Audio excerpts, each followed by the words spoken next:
Scam calls మెసేజెస్ను నియంత్రించడంలో విఫలమైన telecom ఆపరేటర్స్పై నియంత్రణ సంస్థ ట్రాయ్ 150 కోట్ల రూపాయల జరిమానా విధించింది. 2020 నుంచి 3 సంవత్సరాల కాలానికి విధించిన ఈ జరిమానాను టెలికాం ఆపరేటర్లు సవాల్ చేశారు. స్కామ్ కాల్స్పై వినియోగదారులు ఫిర్యాదు చేసినా చర్యలు తీసుకోకుండా ఆయా ఫిర్యాదులను సంస్థలు తప్పుగా మూసేసినట్టుగా సమాచారం. నిబంధనల ప్రకారం స్కామ్ కాల్స్ మెసేజెస్ వచ్చిన టెలికాం కనెక్షన్స్పై కంపెనీలు చర్యలు తీసుకోనందునే వాటిపై ట్రాయ్ జరిమానా విధించినట్టుగా తెలుస్తోంది. చర్యలు తీసుకునే అవకాశం ఉన్న నిబంధనలను పాటించని టెలికాం ఆపరేటర్స్పై ట్రాయ్ జరిమానాలు విధిస్తోంది. నిబంధనల ప్రకారం లైసెన్స్ పొందిన సేవా ప్రాంతానికి ఒక టెలికాం ఆపరేటర్పై నెలకు 50 లక్షల వరకు జరిమానా విధించవచ్చు.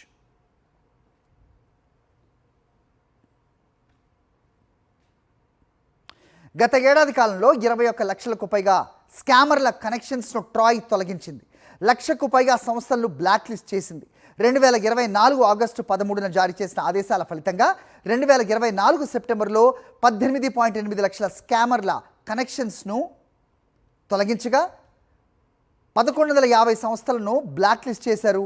మొబైల్లో ఏ నెట్వర్క్ వినియోగదారు అయినా అవాంఛిత కాల్స్ అలాగే ఎస్ఎంఎస్లను వద్దనుకుంటే డిఎన్డి యాప్లో నమోదవ్వాలి. నెట్వర్క్ సంస్థలు కూడా ప్రత్యేకంగా ఈ సదుపాయాన్ని కల్పిస్తున్నాయి. ట్రాయ్ వద్ద నమోదైన టెలి మార్కెటింగ్ సంస్థలు ఈ విషయంలో నిబంధనలు పాటిస్తున్నా నమోదు కాని పలు సంస్థలు వ్యక్తులు 10 అంకెల సాధారణ మొబైల్ నెంబర్ నుంచి ఇటువంటి స్పామ్ కాల్స్ మెసేజెస్ చేయటం ఇబ్బందిగా మారుతోంది.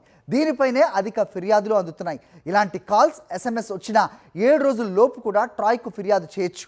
ఒకే నెంబర్పై 10 రోజుల్లోపు 5 ఫిర్యాదులు వస్తే ఆ నెంబర్పై చర్యలు టెలికాం సంస్థలు ప్రారంభించాలి.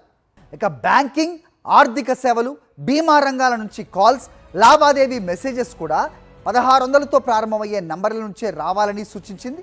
వాణిజ్య ప్రచారం కోసం వాడే సందేశాలకు ముందు పి, లావాదేవీలు సందేశాలైతే టి, సేవకు సంబంధించింది అయితే ఎస్, ప్రభుత్వ సందేశం అయితే జి అనే అక్షరంతో ప్రారంభం కావాలని తెలిపింది.